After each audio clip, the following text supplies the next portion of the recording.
வேட்பாளராக அறிமுகப்படுத்துறாங்களோ அதுக்கு மறுநாள்ல இருந்தே இந்த தொகுதியில தான் நான் குடியிருக்கிறாங்கிற எல்லாருக்கும் தெரியும். வந்துட்டு தொகுதியா ஒவ்வொரு இடங்களுக்கா ஒவ்வொரு வார்டுக்கா போகும்போது அங்க நடக்கிற நிகழ்ச்சியை பார்த்தா எனக்கு ஏற்பட்ட மனவேதனை உண்மையிலேயே இந்த மாதிரி என் ஜென்மத்தில் நடக்கல. காரணம் என்னன்னு சொன்னா, ஜெயலலிதா அம்மா இருந்த ஒரு தொகுதி, இந்த தொகுதி அவங்க இல்லாம போனதுனால இந்த தேர்தல் நடக்குதுங்கிறது நமக்கு நல்லா தெரியும். அவங்கள காணாம பண்ணவங்க தான் எதிர்த்து மாதிரி நிற்கிறாங்க, அதுவும் உங்களுக்கு தெரியும்.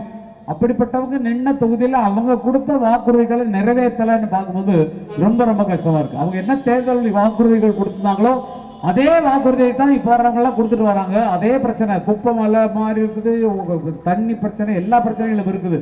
ஒரு நல்ல கட்சியாக இருந்தால் தன்னுடைய மூத்த தலைவர்கள் வந்து கொடுத்த அந்த வாக்குறுதிகளை இந்நேரம் நிறைவேற்றிட்டா எங்களுக்கு ஓட்டு போடுன்னு கேட்டிருக்கணும்.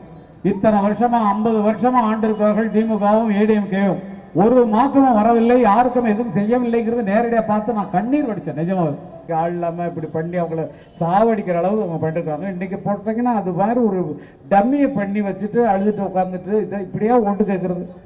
அப்போ அதை எடுத்துட்டு லாஸ்ட்ல ஊர்வலம் போவாங்களா? லாஸ்ட் நாள் கடைசி நாள் அதை எடுத்துட்டு ஊர்வலம் போவாங்களா? அமைதி ஊர்வலம் எங்க போய் அடக்கம் பண்ண போறாங்க? இங்க ஒரு மணிமண்டபம் கட்ட போறாங்களா? நினைவு மண்டபம் கட்ட போறாங்களா? அரசியலை எவ்வளவு சீப்பாக்க முடியுமோ, ஏன்னா பார்லிமெண்ட்ல எனக்கு போய் என்னங்க இவ்வளவு அசிங்கமா நடக்குதுன்னு வெளிநாட்டில் இருக்கிற தோழர்கள் என்ன கேட்கறாங்க. அப்படி மடத்தனமா நம்ம வந்து போயிட்டு இருந்தோம்னா ஒன்றும் எனக்கு சொல்லவே முடியல. ஏன்னா வந்து பணத்தை கொட்டுற விவகாரம் சரி, எல்லா விவகாரம் சரி, மக்களுக்கு எதிரான விஷயங்களை தூண்டி விடுறது ரொம்ப கஷ்டம். அந்த பணத்தை கொடுத்தாங்கன்னா எல்லாரும் நல்லா இருந்திருப்பாங்க. மாசம் மாசம் கொடுங்க அந்த பணத்தை, நிறைய எக்கச்சக்கமா 7000 கோடி எத்தனை கோடி வச்சிருக்காங்க, 70 லட்சம் கோடி பணத்தை வச்சிருக்காங்கன்னு சொல்றாங்க. அவங்கள மாசம் மாசம் சம்பளம் கொடுக்குறோம், நீங்க வேலைக்காரங்களாருன்னு சொன்னா கூட பரவாயில்ல.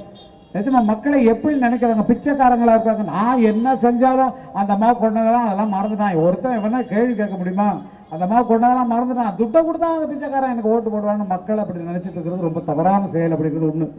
இங்கே அருமை சகோதரர்கள் பிரேம்ஜியா இருக்கட்டும், வெங்கட் பிரபுவா இருக்கட்டும், பேசும் பொழுது பாடும் பொழுது ஒரு பாட்டை பாடினார்கள். தாமரைக்கு ஜே என்று பாடினார்கள். தாமரைக்கு ஜே, ஜேயின் தொகுதி தாமரைக்கு என்பதுதான் இன்றைய காலகட்டத்தில் உண்மையாக இருந்து கொண்டிருக்கிறது. அதே போல சகோதரி மிக அழகாக அவையின் பாட்டை மிக அழகாக பாடினார்கள். அவர்கள் சொல்லும் பொழுது, உங்கள் தத்துவம் தவறென்று சொல்வதற்கு இந்த தமிழுக்கு உரிமை இருக்கிறது.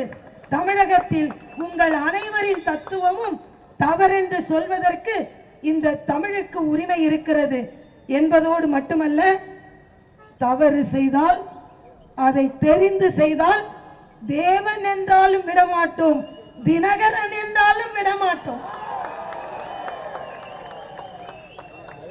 அதே போல ஒரு பிரிவினர் பணத்தை வைத்து அரசியல் செய்து கொண்டிருக்கிறார்கள், இன்னொரு பிரிவினர் ஓபிஎஸ் பிணத்தை வைத்து அரசியல் செய்து கொண்டிருக்கிறார்கள். நாங்கள் குணத்தையும் தாமரையின் மனத்தையும் வைத்து அரசியல் செய்து கொண்டிருக்கிறோம்.